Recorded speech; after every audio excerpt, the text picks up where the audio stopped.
Sup folks, it's Coop N3IL with another Infinite Warfare Zombies in Spaceland video. Today I've got a guide on completing all the N3IL challenges and activating the Knight Industries 2000 or KITT. It includes info on every challenge, every part location for the battery and floppy disk, and gameplay of the whole process.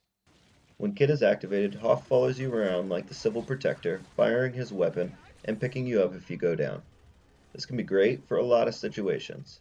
Beginners who are trying to do an objective that may cause them to go down a lot, co-op where it is difficult to go and get your teammates up when they go down, or in high round solo when you only get a max of 3 up in atoms or quick revives. The first thing you need to do is grab N3IL's head. It's always on a cart near the entrance to Polar Peaks. Simply open the first door and run all the way to the opposite end. Grab the robot's head and attach it to N3IL, who is sitting in front of the benches by the Pack-a-Punch teleporter. Once you do this, the first set of challenges will begin. You can pause these challenges as needed, and if they're not done in the amount of time given, they will cycle through all 5 of them. When you do complete a challenge, you will get tickets that increase in amount as you progress. When you fail challenges back to back a few times, N3IL will pause himself and you'll have to go interact with him to resume. Here's the first tier of challenges.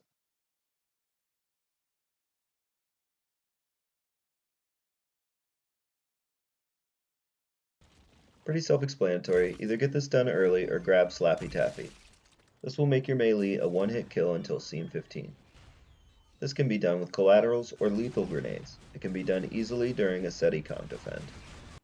During this challenge, the zombies will be outlined in white when they are far enough away to count. This one is easy if you get them down to melee health or grab Slappy Taffy. Aim around crouch height and jump, meleeing at the top of the jump. For some reason, lethals don't seem to count for this challenge. This one is very simple, just don't die. Once these are all done, walk up to N3IL and activate KITT. N3IL will launch into space and come back down with the HOFF in his arms. The HOFF will now follow you around, shooting zombies and reviving anyone who goes down.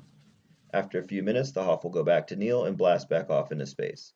It is possible to just run your last zombie around the map in between rounds and let the HOFF chase you if you would rather not let him take any of your kills.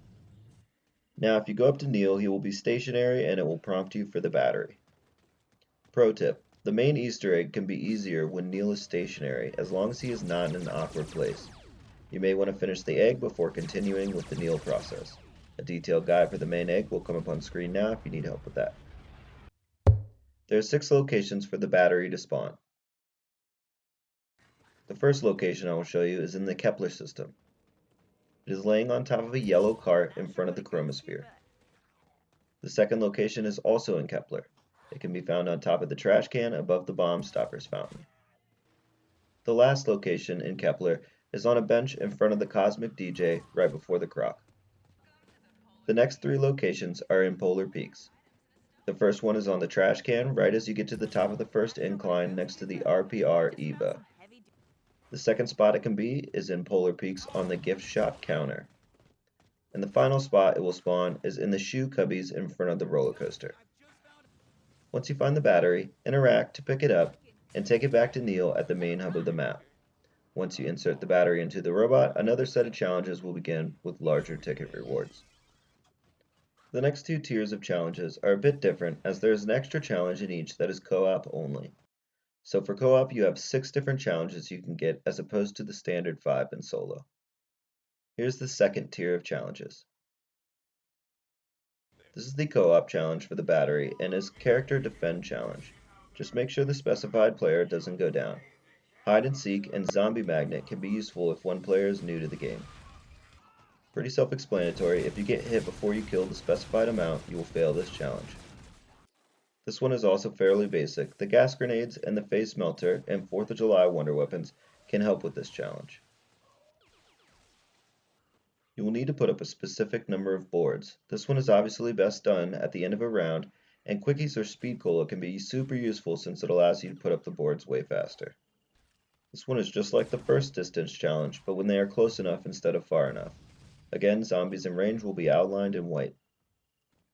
This can be done with a lot of different lethal grenades and explosive weapons. I like gas grenades because it usually just takes 1 nade.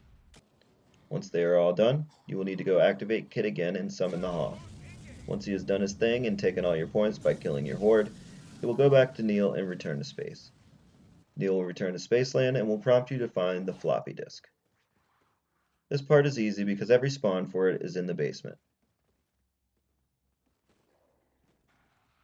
The first one is on the long bench in the hallway from the journey stairs to racing stripes. There's a spot for it to spawn on the folding table in the room after the shredder work table by the Polar Peak stairs. And the last two spawns for the disc will naturally be by the journey stairs. The first of which being on a wooden table with a couple of rockets and a can of paint on it, and the last spawn being on the work table itself. Once you have the floppy disk, take it back to Neil and begin your last set of challenges. These will reward you with a shit ton of tickets. Here's the third and final tier of challenges.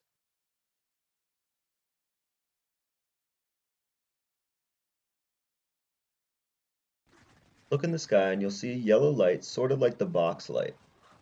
Go to that area and you'll see it leads to a yellow circle on the ground.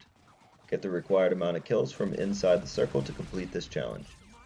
If you look around outside and you don't see the light, chances are it's inside somewhere, whether that be the arcade or Polar Peaks. This is the co-op only challenge because obviously if you bleed out in solo, it's game over.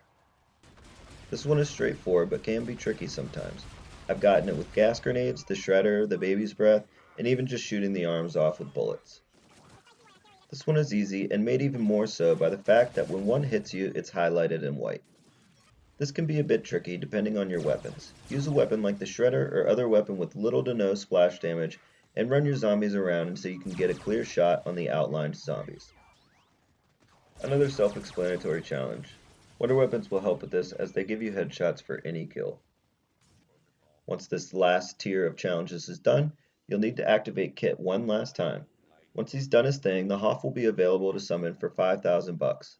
He will run around shooting an SMG, which is very ineffective at high rounds, but the real perk of HOFF is he will revive you and your teammates when he is active.